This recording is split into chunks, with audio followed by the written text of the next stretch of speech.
This week, the government's revealed that rail fares could rise by 3%, stretching the pockets of hard-pressed commuters even further. Now, at the same time, a possible solution to stem further price rises was proposed by the Transport Secretary, Chris Grayling.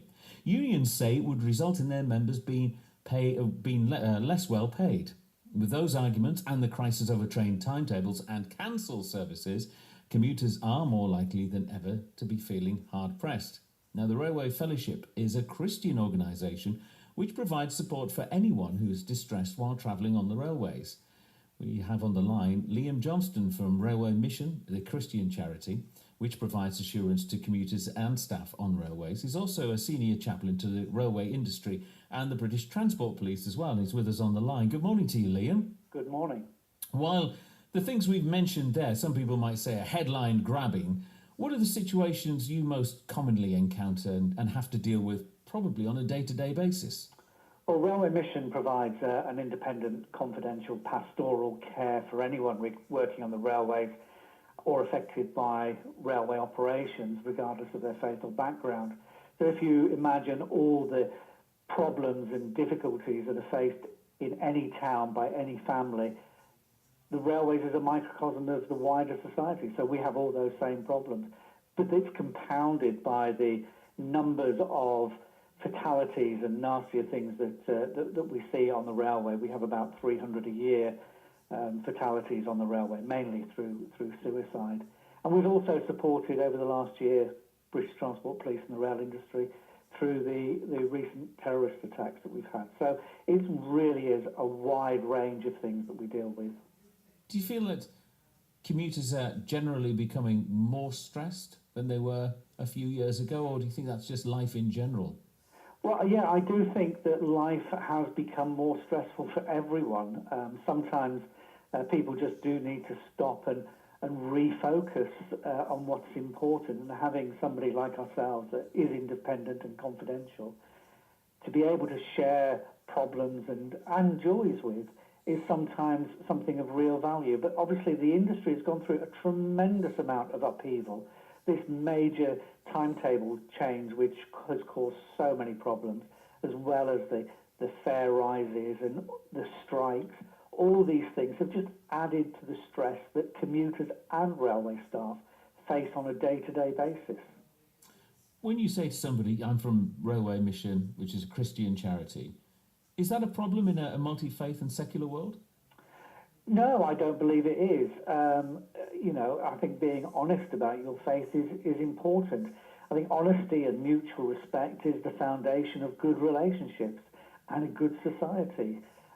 Society is a diverse thing, and whether you're Christian, Hindu, Muslim, Jew, or no faith at all, what's important to one person is important to everyone. And what is important to people? It's love, it's care, it's respect for everyone, regardless of who they are, regardless of what they believe, regardless of the position they are in a company. As an organisation, do you find it harder to provide the levels of help needed? I don't think we find it harder to provide the levels of help needed. I think what we find is that the more people we help, the more people want help from us. And so we have just gone through a process of introducing new staff to the rail industry.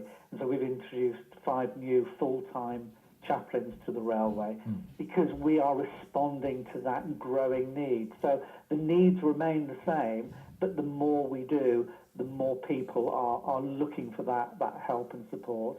And that's been recognised. British Transport Police recently gave us an award for our work in supporting force-wide following last year's terrorist incidents. So we are pushing the boundaries of the support that we can provide, and we're working to the best of our ability with the resources that we have. But if we have more resources, we put in more chaplains. So if I find myself distressed or in any way needing your service, how do I get in touch with you? Well, we have a website, so people can get in touch with us through the website, which is railwaymission.org. We also have all the chaplains' email addresses and telephone numbers are on there as well, so people can contact their local chaplain.